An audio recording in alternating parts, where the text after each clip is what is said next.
திருச்சியை சேர்ந்த எஸ் பாபுஜி என்கிறவர் ஒரு கேள்வி கேட்கிறாரு. உடல் உறுப்பு தானம் செய்யலாமா? கண் தானம், இரத்த தானம் ஏன் செய்ய வேண்டும்? தகுந்த விளக்கம் தேவை கேட்கிறார். இப்ப இரத்த தானம் என்பது நடைமுறையில் இப்ப எல்லாருமே ஏற்றுக்கொண்ட ஒரு விஷயமாக இருக்கிறது. ஆனா ஒரு காலகட்டத்தில் இரத்த தானம் செய்யறதே கூடாது என்றுதான் முஸ்லிம்கள் நம்பிக்கொண்டு இருந்தார்கள். தௌஹீத் ஜமாஅத்தினுடைய எழுச்சிக்கு பிறகுதான் மக்கள் மத்தியில இரத்த தானம் செய்வதனுடைய அவசியத்தை வலியுறுத்தி இரத்த தானம் செய்வதிலேயே மாநில அளவில் 3 ஆண்டுகளாக முதலிடத்தை பெறக்கூடிய நிலைமையை அல்லாஹ் ஏற்படுத்தி தந்திருக்கிறான். இப்ப இரத்த தானத்தை ஏன் செய்யணும்னு அவர் கேட்கிறார். இரத்த தானம் என்பது நல்லா விளங்கிக்கிறேன்னு, ரத்தங்கிறது கடையில வாங்கக்கூடிய ஒரு பொருள் கிடையாது.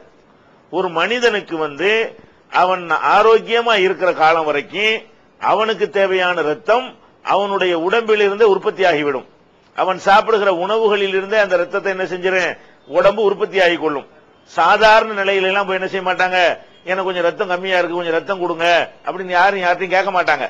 ரத்தம்ங்கிறது எப்ப அது வரும் என்ற அடுத்தவருக்கு ரத்தம் கொடுக்க வேண்டிய நிலை, ரத்தம் ஏற்ற வேண்டிய நிலை எப்ப ஏற்படும் என்று சொன்னால் விபத்துகள் ஏற்படுது. விபத்துகள் ஏற்படும் பொழுது எவ்வளவு ரத்தத்தை பாடி உற்பத்தி ஆகுமோ அதை விட அதிகமா வெளியேறிடும். ஒரு நாளைக்கு இவ்வளவு ரத்தம் தான் நமக்கு உற்பத்தி ஆகுதுன்னு வைங்களேன்.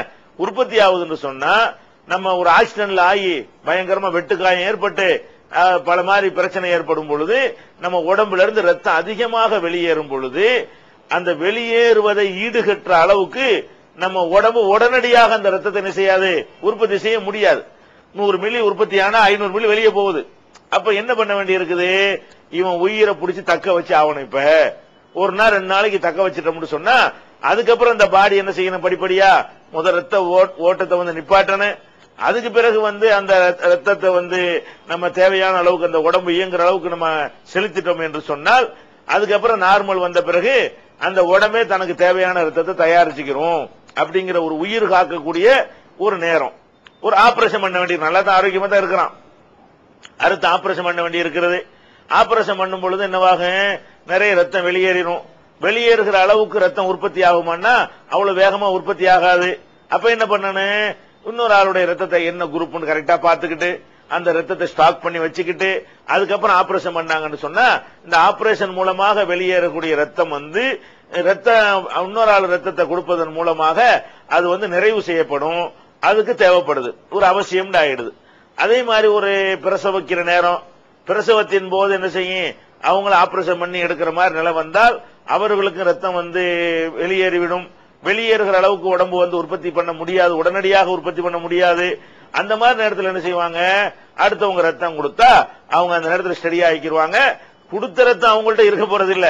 யாரு யாருக்கு ரத்தம் கொடுத்தாலும் சரி அந்த ரத்தம் என்ன செஞ்சிடும், ஒரு குறிப்பிட்ட சில மணி நேரங்கள்ல அந்த செத்து போயிடும். அந்த செல்லுகள் எல்லாம் புதுசு புதுசா தான் ரத்தம் உற்பத்தி ஆகிட்டு இருக்கிறது. நான் போன வாரம் எனக்கு இருந்த ரத்தம் இப்ப என்கிட்ட இருக்காது. அந்த ரத்தம் போயிடும், அந்த செல்லு செத்து போயிடும். ஃப்ரெஷ்ஷா உண்டாகிக்கிட்டே இருக்கும், உண்டாகி கொண்டும் அழிந்து கொண்டும் தான் இருக்கும். அதனால நம்ம ஒரு ஆளுக்கு ரத்தம் கொடுத்தோம்னு சொன்னா நம்ம ரத்தத்துல தான் அவர் வாழ்றாரு நினைச்சிடக்கூடாது.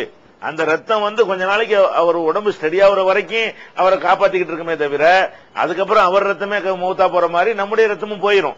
அப்ப இந்த ரத்தம்ங்கிறது உயிர் காப்பதற்கு உரிய ஒரு மேட்ரு. எமர்ஜென்சிக்கு தான் இந்த ரத்தத்தை கொடுக்கிறோம். இது இதுக்கு ஒரு பெரிய ஆதாரமே தேட வேண்டியது இல்ல. நம்முடைய ரத்தத்தினால ஒரு மனிதனுக்கு உயிர் காக்க முடியும் என்று சொன்னால் அதுக்கு உதவிட்டு போறோம். ஒரு மூமின் ஒரு முஸ்லீம் இன்னொரு மனுஷனுக்கு உதவக்கூடியவனாக இருக்க வேண்டும். நம்ம ரத்தம் கொடுத்ததுனால நம்ம செத்து போயிருவோமா, அல்ல செத்து போற அளவுக்கு ரத்தம் எடுப்பான்? எடுக்க மாட்டான். இன்னைக்கு ரத்தம் தானம் பண்ணிட்டு நாளைக்கு போய் பண்றேன்னா ஒத்துக்கிற மாட்டான். ஒரு ரத்த தானத்துக்கு இன்னொரு ரத்த தானத்துக்கு குறிப்பிட்ட நாட்கள் இடைவெளி இருந்தா தான் எடுப்பான். அந்த ரத்தம் கொடுக்கறதுனால இவனுக்கு பாதிப்பு ஏற்படாது என்று சொல்லி அந்த உடல் ஆரோக்கியமா இருந்தா தான் என்ன செய்வான், அவங்க இருந்து எடுப்பான். கொடுத்த ரத்தம் சில மணி நேரங்கள் நமக்கு என்ன மறுபடியும் நம்ம பாடி உற்பத்தி பண்ணிடும், பெரிய பாதிப்பு எல்லாம் ஏற்படாது. அப்ப அந்த மாதிரி நேரத்தில் ஒரு ரத்தம் கொடுப்பது என்பதை தடுக்கிறது எந்த வகையிலையும் நியாயம் கிடையாது. அது என்ன ஒன்னே ஒண்ணு சொல்லுவாங்க, ரத்தங்கிறது அசுத்தம். மார்க்கத்துல அசுத்தம்னா உதாரணமா நம்ம சாப்பிடக்கூடாத ஒரு பொருள்களை பட்டியல் போடும் பொழுது உங்களுக்கு தானா செத்து போன பிராணிகள் ஹராமு, பன்றி ஹராமு, அந்த லிஸ்ட்ல அல்லாஹ் சொல்றான் ரத்தமும் ஹராமு. ஒரு ஆடு இருக்கிறாங்கன்னு வைங்களேன், ஆட்டுடைய இறைச்சி வந்து நமக்கு ஹலாலு. அந்த ஆட்டிலிருந்து வரக்கூடிய ரத்தம் வந்து நம்ம சாப்பிடக்கூடாது, ஹராம், தடுக்கப்பட்டிருக்கிறது. சயின்டிபிக்காவும் அது கெடுதி இருக்கிறது, மார்க்கத்திலையும் தடுக்கப்பட்டிருக்கிறது. இப்ப அவங்க என்ன சொல்லுவாங்கன்னு கேட்டா, சில அறிஞர்கள் வந்து ரத்தங்கிறது சாப்பிடுவதற்கு தடுக்கப்பட்டிருக்கும் பொழுது அதை கொண்டே உடம்புல எப்படி ஏத்திக்கிறது அப்படிங்கிறது கேட்பாங்க. இதான் ஒரு பெரிய ஒரு மாற்று ஆதாரம் என்று சொல்லலாம். இதுதான் எதிரான ஒரு ஆதாரமா வைப்பாங்க. ஆனா எந்த வசனத்துல வந்து அல்லாஹ் ரத்தத்தை ஹராம்னு சொல்றானோ அந்த வசனத்திலேயே அதனுடைய முடிவிலேயே அதுக்கு விதிவிலக்கு கொடுக்கறான் அல்லாஹ். எப்படி கொடுக்கறான்? ஃபமனில் துர்ர கைர பாகின் வல ஆதின், யார் ஒருத்தர் வந்து நிர்பந்த நிலைக்கு உள்ளாக்கப்பட்டு விட்டாரோ ஃபலா இஸ்ம அலைஹி, அவர் மேல குற்றம் இல்ல. அப்ப ரத்தம் கொடுக்கிறது நிர்பந்தமான நிலையிலையா அல்லது வந்து சாதாரணமா கொடுத்துட்டு இருப்பாங்களா? சாதாரணமா இல்ல, கொஞ்சம் கஷ்டம், ஒரு டயர்டா இருக்கு, நான் போய் கடையில ஒரு ரத்தம் 1 லிட்டர் வாங்கி குடிச்சிட்டு வர்றேன் அப்படியே செய்யறாங்க. அப்படி செய்யறது கிடையாது. ரொம்ப நெருக்கடியான ஒரு நேரத்துல தான் அதை வந்து கொடுக்கறாங்க, நிர்பந்தம். அப்ப நிர்பந்தமாக இருக்குமையானால் அவர் மேல குற்றம் இல்ல அப்படின்னு சொல்லி குர்ஆன்ல இருக்கிற காரணத்தினால இரத்த தானம் செய்தல் என்பது வந்து மார்க்கத்துல எந்த வகையிலும் தடுக்கப்பட்டது இல்லை. அது ஒரு உதவிதான் செய்கிறோம். நம்மால ஒரு மனுஷன் பொழைச்சுக்கிட்டான்னு சொன்னா அதுல என்னவாயிரும், நமக்கு நன்மை கிடைக்கும். நம்மால ஒரு மனிதனுடைய ஒரு ஆபரேஷனுக்கு உதவணும் என்று சொன்னால் அதுக்கு நன்மை கிடைக்கும். அப்ப அல்லாஹ் என்ன சொல்றான்? தாவனல் பிர்ரி வத்தக்வா, நல்ல காரியத்துக்கு ஒருத்தருக்கு ஒருத்தர் உதவியா இருங்க, இறையச்சம் உள்ள காரியத்துக்கு ஒருத்தருக்கு ஒருத்தர் உதவியா இருங்க. அந்த அடிப்படையில் தான் ரத்த தானம் என்று செய்யப்படுகிறது. அதை வந்து கூடாதுன்னு சொல்வதற்கு எந்த ஒரு கிரவுண்டும் கிடையாது. அடுத்து என்னன்னு கேட்டா, இந்த கண் தானம் அப்படின்னு சொல்றாங்க. கண் தானம் என்பதை பொறுத்த வரைக்கும் அது வந்து நம்ம உயிரோட இருக்கும் போதெல்லாம் கண் தானம் செய்யக்கூடாதுங்க. உலகத்துல எந்த நாட்டிலையும் அதுக்கு அனுமதி கிடையாது. இப்ப நான் உயிரோட இருக்கிறேன்னு வைங்களேன், என் கண்ணை எடுத்து அவருக்கு வைங்கன்னு சொன்னா எந்த ஒரு அரசாங்கமும் செய்யக்கூடாது. உயிரோட இருக்கிற வரைக்கும் எந்த ஒரு மனிதனும் தன்னுடைய கண்ணை வந்து தானம் செய்வதும் கூடாது. எந்த ஒரு கண் தானம் பெறக்கூடிய அமைப்புகளும் அதை பெறவும் கூடாது. இதுதான் உலகம் பூரா உள்ள ஒரு ரூல், சட்டம். அப்ப கண் தானங்கிறது எப்ப நடக்கும் தெரியுமா? ஒரு மனிதன் இறந்த பிறகு நான் வந்து என்னுடைய கண்ணை வந்து நான் தானம் செய்கிறேன்னு சொல்லி ஒப்பந்தம் தான் போட முடியுமே தவிர நம்மளே ரத்த தானம் கண் தானம் செஞ்சிட முடியாது.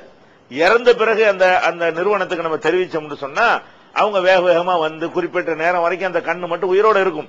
நம்முடைய உடம்புல உள்ள எல்லா பொருள்களும் ஒண்ணு ஒண்ணா அழிஞ்சுக்கிட்டு வந்தா கூட கண்ணு வந்து கொஞ்சம் அதிக நேரம் என்ன செய்யாது, அது ஜீவன் உள்ளதா இருக்கும். அப்ப வேகமா வருவார்கள், அந்த கண்ணை எடுத்து என்ன செய்வாங்க, அதை பாதுகாக்க வேண்டிய பாதுகாத்துக்கிட்டாங்கன்னு சொன்னா நம்முடைய ஒரு ஆளு 2 கண்ணை கொடுத்தாருன்னு சொன்னா ஒரு 2 பேருக்கு ஒத்த கண்ணை வச்சு என்ன செய்வாங்க, பார்வை இல்லாதவர்களுக்கு பார்வை கொடுக்கறதுக்கு அது உதவும் அப்படிங்கிற அடிப்படையில் அதை செஞ்சுக்கிட்டு இருக்கிறாங்க. இது மௌத்துக்கு பிறகுதான், மரணத்துக்கு பிறகுதான் இந்த கண்தானம் என்கிற ஒரு டாபிக்கே வரும். இதுல என்ன பிரச்சனை வருதுன்னு கேட்டா, இது செய்யலாமா, செய்யலாம்ங்கிற மாதிரியும் ஒரு ஹதீஸ் கிடையாது. செய்யக்கூடாதா, செய்யக்கூடாதுங்கிற மாதிரியும் எந்த ஒரு நேரடியான ஒரு ஆதாரம் ஒன்றும் கிடையாது. இது எதுல இருந்து வரும், சுத்தி வளைச்சுக்கிட்டு தான் என்ன செய்வாங்க, இது கூடாதுன்னு சொல்லக்கூடியவங்க வருவாங்க. எப்படி சுத்தி வளைச்சிட்டு வருவாங்கன்னு கேட்டா, ஒரு மனிதன் வந்து எந்த மாதிரி இறந்து போறானோ அந்த மாதிரி தான் அவன் எழுப்பப்படுவான். அப்ப நம்ம கண்ணை தானம் பண்ணிட்டோம்னு சொன்னா நம்ம கூட்டு பயிலாவோட எழுப்பப்படுவோம் அப்படின்ற ஒரு ஆர்குமெண்ட் வைப்பாங்க. அப்ப இறந்தபடிதான் எழுப்பப்படுவார்கள் என்கிறது இருக்குது, அதை ஒழுங்கா இவங்க புரிஞ்சுக்கிறவே இல்லை. பல விதங்கள்ல இந்த வாதத்தில் அவங்க தவறு செய்யறாங்க. ஒன்னாவது தவறு என்னன்னு கேட்டா, அவங்க வாதத்தை அப்படி ஒத்துக்குருவோம். எப்படி ஒத்துக்குருவோம், எப்படி இறந்தோமோ அப்படிதான் எழுப்பப்படுவோம் என்பது அப்படி நம்ம ஒத்துக்கிட்டோம்னு சொன்னா, இறக்கும் போது கண்ணோட தானே இறந்தோம், பிந்தி தானே கண்ணை எடுத்தாங்க. அப்ப இறக்கும் போது கண்ணோட இறந்திருக்கும் பொழுது எழுப்பும் போது அந்த கண்ணோட எழுப்பப்பட்டுருவோம்ல. நம்ம அடக்கம் செய்யப்பட்ட பிறகு கூட கண்ணெல்லாம் போயிடுதான் செய்கிறது, அழுகிதான் போய் விடுகிறது. அப்ப எல்லா உறுப்பும் அழுகிற மாதிரி அதுவும் போயிட்டு தான் செய்கிறது. அப்ப இதனால வந்து கண் இல்லாம எழுப்பப்படுவான்டா, இது ஒரு வாதமா? இது வாதம் கிடையாது. அப்ப இறந்து போன மாதிரி தான் எழுப்பப்படுவார்கள் என்பது அப்படி நம்ம ஒத்துக்கொண்டால் கூட அதுல என்ன இல்ல, அது இந்த கண்தானம் கூடாது என்று முடிவெடுப்பதற்கு வந்து எந்த ஒரு கிரவுண்ட் அதுல கிடையாது. இரண்டாவது என்ன செய்வாங்கன்னு கேட்டா, இப்ப எழுப்பப்படுறதுக்குல அது இறந்தபடி எழுப்புவாங்கன்னு கூட அப்படி கிடையாதுங்க. எப்படி இருக்குன்னு கேட்டா, குர்ஆன்ல வந்து கமா பதாக்கும் தவுதும், துவக்கத்தில் அல்லாஹ் உங்களை எப்படி படைத்தானோ அப்படித்தான் நீங்கள் எழுப்பப்படுவீர்கள் இருக்கிறது. உதாரணமாக நம்ம பிறக்கும் பொழுது என்னென்ன மாதிரியான உறுப்புகளோட நம்ம இருந்தோமோ அந்த உறுப்புகளோட தான் நம்ம வந்து என்ன செய்வோம், எழுப்பப்படுவோம். உதாரணத்துக்கு சொல்வதாக இருந்தால், ஹதீசுகள்ல வருகிறது. இப்ப ஆண்களுக்கு சுன்னத்து பண்ணிடுறாங்க. ஆனா பிறக்கும் போது சுன்னத்து பண்ணியா பிறக்கிறாங்க? இல்ல. பிறக்கும் பொழுது சுன்னத்து பண்ணாத மாதிரி தான் பிள்ளைகள், ஆம்பளை பிள்ளைங்க பிறக்குது. பின்னாடிதான் என்ன பண்றாங்க, அந்த சுன்னத்து பண்றதுங்கிற ஒரு காரியத்தை செய்யறாங்க. இப்ப எழுப்பும் போது எப்படி எழுப்பப்படுவாங்கன்னு கேட்டா, அந்த சுன்னத்து பண்ணாம தான் எழுப்பப்படுவாங்க எல்லாருமே. அல்லாஹ் அப்படித்தானே படைச்சான் துவக்கத்துல. அப்ப எப்படி எழுப்பப்படுவார்கள்? ஹதீஸ்ல வருகிறது, அந்த எழுப்பப்படும் பொழுது சுன்னத்து செய்யப்படாதவர்களாகத்தான் என்ன செய்வாங்க, எல்லாரும் எழுப்பப்படுவாங்கன்னு இருக்கிறது. இதுல இருந்து விளங்குறது, மூத்தா போன மாதிரி நம்ம எழுப்பப்படலன்னு விளங்குது. மூத்தா போகும்போது சுன்னத்து செய்யப்பட்டு மூத்தா போறோம், எழுப்பும் போது சுன்னத்து செய்யப்படாம நம்ம என்ன செய்யறோம், வந்து எழுப்பப்படுறோம். அப்ப அதுல இருந்து பிறக்கும் பொழுது உள்ள அதைத்தான் நல்லா எடுத்துக்கொள்கிறானே தவிர, அது வந்து அந்த பின்னாடி உள்ளதை பத்தி எல்லாம் கணக்கில் எடுத்துக்கொள்ளல என்பதற்கு நமக்கு என்ன இருக்கு, நிறைய ஆதாரங்கள் இருக்கிறது. அப்ப இது ஒரு மேட்ரு. அது இந்த வாதமும் அவங்களுக்கு அடிபட்டு போய் விடுகிறது. அடுத்து என்னன்னு கேட்டா, ஒரு இறந்து போன ஒரு பாடியுடைய எலும்பை உடைக்கிறது உசுரோட இருக்கிற ஒரு பாடியுடைய எலும்பை உடைக்கிற மாதிரி அப்படிங்கிறாங்க. அதாவது ஒரு ஒரு மனிதன் இறந்துட்டான்னு வைங்களேன், இறந்த உடனே அவன் எலும்பு ரெண்டா உடைக்கிறோம், உசுரோட இருக்கும்போது அவன் கையை ரெண்டா உடைக்கிறோம், ரெண்டும் ஒரே மாதிரி அப்படிங்கிற ஒரு ஹதீஸை கொண்டாந்து காட்டி இறந்து போன பாடி இப்படி சிதைக்கலாமான்னு கேட்கிறாங்க. ஆனா உடைக்கிறது ஒரு மருத்துவத்துக்காக வேண்டி ஆபரேஷன் பண்ற அறுக்கிறது ரெண்டு ஒன்னா? உசுரோட இருக்கும் பொழுது நம்ம வயிற்று கீரை அறுக்கிறான், அறுக்கிறான் என்ன எதுக்கு அறுக்கிறான், கொலை செய்யறதுக்கு அறுக்கிறான்னா அது அறுக்கிறன்னு நம்ம சொல்லுவோம். ஆஸ்பத்திரியில் அறுக்கிறான், அது எதுக்கு அறுக்கிறான், எலும்ப வந்து உடைஞ்சு போச்சுன்னு அறுத்து உடைச்சு ஜாயிண்ட் பண்றானே, இதெல்லாம் மருத்துவம். மருத்துவத்துக்காக செய்யறத வந்துகிட்டு என்ன செய்யறாங்க, உடைக்கிறத கணக்கில் கொண்டு சேர்த்தாங்கன்னு சொன்னா இது வந்து ஆய்வு செய்யக்கூடிய ஒரு முறை கிடையாது. அதனால இந்த மாதிரி ஒரு பொருந்தாத காரணத்தை சொல்லுவாங்களே தவிர, இது மார்க்க ரீதியாக இதை தடுக்கிறதுக்கு ஒண்ணுமே இல்ல. ஆனா கட்டாயம் ஒண்ணும் கிடையாது. விரும்பின ஒரு ஆள் வந்து அவருடைய கண்ணை கொடுத்தாருன்னா கொடுத்துட்டு உங்களுக்கு என்ன அதே மட்டும் தடுக்கிறீங்க, அது தடுக்க தேவையில்லை. இன்னொன்னு நம்ம கவனிக்க வேண்டி இருக்கிறது, நம்ம மனசாட்சி தான் ஃபத்வா கொடுக்கணுங்க. ரசூல் ஸல்லல்லாஹு அலைஹி வஸல்லம் சொல்றாங்க, இஸ்தஃப்தி கல்பக, உன்னுடைய மனசுல போய் ஃபத்வா கேளு. ஒயின் நஃப்தவுக, உலகமெல்லாம் சேர்ந்து உனக்கு வேற மாதிரி ஃபத்வா கொடுத்தாலும் சரி, ஒயின் நஃப்தவுக ஒயின் நஃப்தவுக 3 தடவை சொல்றாங்க. உலகமெல்லாம் வேற ஃபத்வா கொடுக்கட்டும், உனக்கு வேற தீர்ப்பு அளிக்கட்டும், நீ வந்து உன் மனசாட்சியில கேளு அப்படிங்கிறாங்க. மனசாட்சியில கேட்கறத எப்படி, உதாரணமா வந்து ஒரு பேச்சுக்கு எடுத்துக்கிறோமே, எனக்கு வந்து இப்ப கண்ணு திடீர்னு போயிடுச்சு, போன பிறகு யாருடைய கண்ணையாவது நான் எனக்கு வைத்துக் கொண்டால் எனக்கு பார்வை வரும் இப்ப டாக்டர் சொல்றான். இப்ப நான் வந்து என்ன முடிவு வருவேன், யாரு இந்த கண் தானம் கூடாதுன்னு சொல்றாங்களோ அவங்களே உதாரணத்துக்கு எடுத்துக்கிறோம், நம்மள கூட இருக்க வேணாம், நம்ம தான் செய்யலாம்னு சொல்றோமே. கண் தானம் செய்யக்கூடாது ஒரு மார்க்க அறிஞர் சொல்லுகிறார். அவருக்கு இப்ப கண்ணு போயிடுச்சு உதாரணமா, அவருக்கு சொல்றாங்க டாக்டர் வந்து அந்த கண்ணை எடுத்து வை, உனக்கு வைக்கிறோம்னு கூப்பிடுறாங்க. இவர் மாட்டேன் பாரா, மாட்டேன்னு சொல்ல மாட்டார், வச்சுக்கிடுவாரு. அப்ப இவருக்கு கண்ணும் போனா அடுத்த ஆளு கண்ணை வைக்கலான்னு இவர் மனசாட்சி சொல்லுதுன்னு சொன்னா, கொடுக்கலான்றது உள்ள வந்துருச்சுல, ஒருத்தன் கொடுத்ததுனால வச்சாரு இவரு. அப்ப இவருக்கு வைக்கலான்னு வரும்போது மட்டும் வேற வாதம் பண்றது, இவரு கொடுக்கணும்னு வரும்போது மட்டும் வேற வாதம் பண்ணினால் இது மனசாட்சி கொடுக்கிற ஃபத்வாவுக்கு மாற்றமானது. ஒவ்வொருத்தருடைய மனசாட்சியும் சொல்லுகிறது, உனக்கு கண்ணும் போய்விட்டால் அடுத்தவனுடைய கண்ணை வைக்கிறதுக்கு ஒரு சான்ஸ் கிடைத்தால் நீ வைத்துக் கொள்வாயா மாட்டாயா, வைத்துக் கொள்வது கூடும் என்று சொல்வாயா கூடாது என்று சொல்வாயா அப்படின்னு கேட்டா எல்லாருமே கூடும் தான் சொல்ல போறாங்க. அப்ப நீங்க வச்சுக்கிறது மட்டும், நீங்க அடுத்த ஆள் கண்ணை வச்சுக்கிறீங்க, நீங்க கொடுக்கறது மட்டும் ஹராம்னு சொல்லுவீங்களா? இப்படியா? ஒரு பொருளை வாங்கக்கூடாதுன்னு விற்க கூடாது, விற்கலன்னா வாங்கலாம், அதான் இஸ்லாம்ங்கிறது. கொடுக்க கூடாதுன்னு எடுக்கக்கூடாது, அதான் இஸ்லாத்துடைய நிலையா இருக்கும். எப்ப நீ கண்தானம் கொடுக்கற கூடாதுன்னு சொல்றியோ, கூடாத ஒன்றை வந்து என்ன செய்யக்கூடாது, பெறவும் கூடாது. நான் கண்தானம் பெற மாட்டேன், குருட்டு போயில தான் நான் இருப்பேன், கண்ணை எனக்கு கிடைச்சாலும் நான் பெற மாட்டேன்னு சொல்லி உங்களுக்கோ உங்க பிள்ளைகளுக்கோ ஏற்பட்ட அப்படி நடப்பீங்களா? அப்படி யாரும் நடக்க போறது இல்ல. அதனால வந்து இந்த கண்தானத்தை எல்லாம் நம்ம மறுக்க தேவையில்லை, விரும்புனா வச்சுக்கலாம், மார்க்கத்தில் ஒரு தடை கிடையாது. தடை செய்வதற்குரிய எந்த விதமான ஆதாரங்களும் நேரடியான ஆதாரமும் கிடையாது, மறைமுகமான ஆதாரம்